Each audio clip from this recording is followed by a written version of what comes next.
Endi genish zamonning inkor shaklini o'rganamiz. Biz yuqoridagi videomizda, birinchi videomizda uning darak shaklini o'rgangan edik. Uchta qo'shimchani qaysi holatlarda qo'shilishini ko'rib o'tgan edik. Endi esa inkor shakli. Inkor shakli genish zamonning o'tgan zamonga o'xshab ma, me shaklda qo'shiladi. Qalindan keyin ma, injadan keyin esa me qo'shiladi.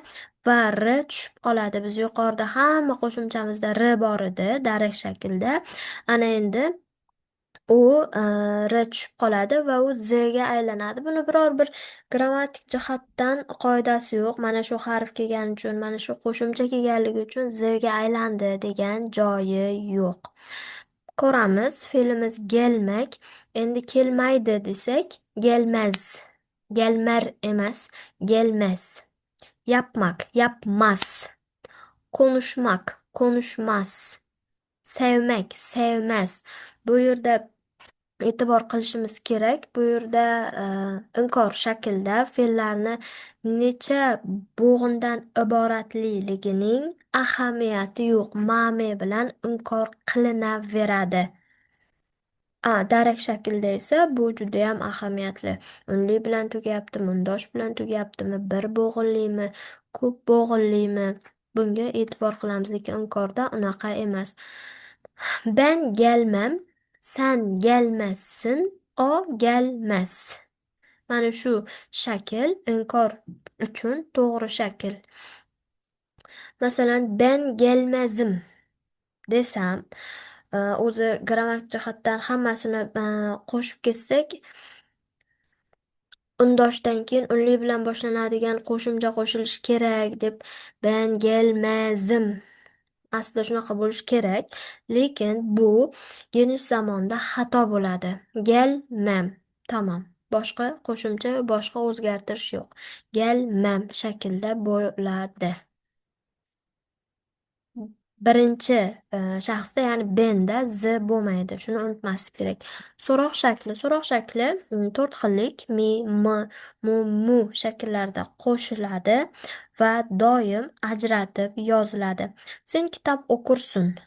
Darak shakl, genish zamon, doimiy seni odating. Endi buni so'roq qiladigan bo'lsak, sen kitob o'qur musun?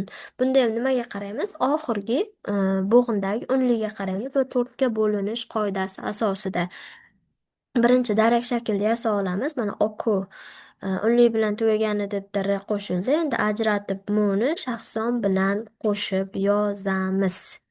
Chalishmak. Masalan, u chalishir, u ishlaydi. Xo'p, genish zamon darak. O chalishirmi? U ishlaydimi? Desak, bu so'roq shakl bo'ladi. Siz kelirmisiniz? Siz kelasizmi? Mana shu yerda hammasida me'lar ajratib yozilyapti va oxirgi unli asosida unli uyumi bor. Ko'pincha genish zamon bilan shimdiki zamon aralashtirib yoki bir-birini o'rniga qo'llanib aytiladi. Bu aslida noto'g'ri emas, lekin biroz farqi bor. Bu farq kalit so'zlarda bilinadi. Masalan, ben çalışırım, ben çalışıyorum desak, bu ikkalasi ham qaysidir joylarda to'g'ri bo'lishi mumkin. Buni o'sha vaqt farqi bo'lishi mumkin, kalit so'z farqi bo'lishi mumkin. Shunga e'tibor qilishimiz kerak. Ya'ni kontekstdan chiqib kelib, ikkalasi ham to'g'ri. Xo'p, genish zamonda her gün çalışırım. Bu yerda bizni kalit so'zimiz her gün. Şimdiki zamonda shu an çalışıyorum. Ya'ni şimdi oluyor. Kitap okurum. Genish zamonda şimdi okuyorum. Şimdiki zamanda. Erken kalkar. Genish zamanda.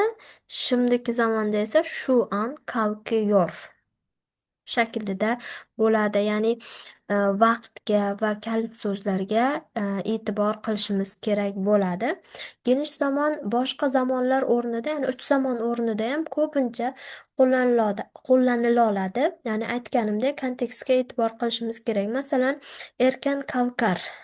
Erta turadini kelasi zamonda ham xuddi shu shaklda aytishimiz mumkin. U yarın erken kalkar diyebiliriz. Bu yerda voy kelasi zamon bo'lishi kerak edi, ajak qo'shilishi kerak edi, ar qo'shildi, xato degan joyi yo'q. Dialoglarda bu ham to'g'ri hisoblanadi.